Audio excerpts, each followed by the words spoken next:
தனுசு ராசியில் பிறந்த உங்களுக்கு உங்களுடைய ராசிநாதன் குரு பகவான் நல்ல இடத்துல இருக்கார்.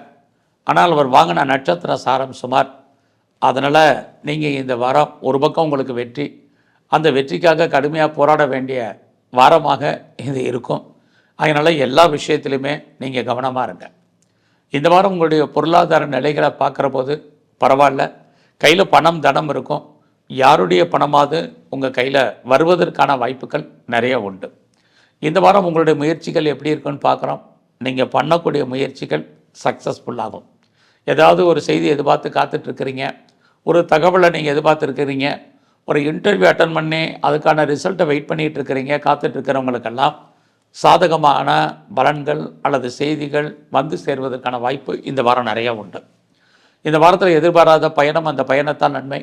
அது மட்டும் இல்லை, வேலையின் காரணமாக ட்ராவல், அதுவுமே உங்களுக்கு சக்ஸஸ்ஃபுல்லாகிறதுக்கான சூழ்நிலைகள் இதெல்லாம் இந்த வாரம் இருக்குது. ரொம்ப நாளாக என்னுடைய ப்ராப்பர்ட்டி எதுவும் விற்காமல் இருக்குது, சேலாகாமல் இருக்குது அப்படிங்கிறவங்களுக்கு உங்களுடைய சொத்துக்கள் நல்ல விலைக்கு போவதற்கான வாய்ப்பு இந்த வாரம் உண்டு.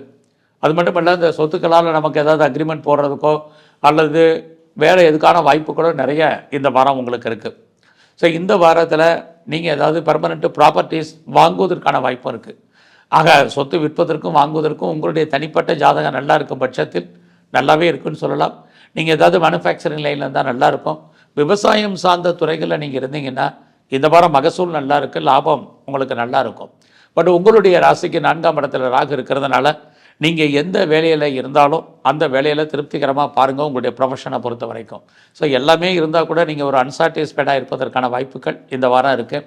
குறிப்பாக உங்களுடைய பர்சனல் லைஃப்பை பொறுத்த வரைக்கும் இந்த வாரம் யார்கிட்டையும் பெரிய லெவலில் டிஸ்கஸ் பண்ணாதீங்க. இதெல்லாம் ரொம்ப ரொம்ப முக்கியம். இந்த வாரத்தில் உங்களுடைய காதல் விஷயங்கள் உங்களுக்கு மகிழ்ச்சி, சந்தோஷத்தை கொடுக்கும். ஒருவேளை லவ் பிரேக்கப் ஆகிருந்தால் கூட மறுபடியும் ரீயூனியன் ஆகிறதுக்கான சூழ்நிலைகள் இருக்குது. ரொம்ப நாளாக குடும்பத்தில் ஏதாவது சுபகாரியங்கள், சுப நிகழ்ச்சிகள் நடக்காமல் இருந்தால் அது நடக்கும். நீங்களும் ஏதோ ஒரு விதத்தில் அந்த சுப நிகழ்ச்சிகளில் கலந்துக்குவீங்க. எதிர்பாராத என்டர்டெயின்மெண்ட் இருக்குது, டூர் இருக்குது, ட்ராவல் இருக்குது. இது எல்லாமே உங்களுக்கு ஃபேவரபுளாக இருக்கும். உங்களுடைய சொந்த பிஸ்னஸ் இந்த வாரம் சுமார். ஒருவேளை நீங்கள் பார்ட்னர்ஷிப்போடு பிஸ்னஸ் பண்ணிங்கன்னா பார்ட்னர் லாபம் அடைவார். இந்த வாரம் முழுவதுமே நீங்கள் நரசிம்மரையும் சிவபெருமானையும் பிரதானமாக வணங்கிட்டு வாங்க.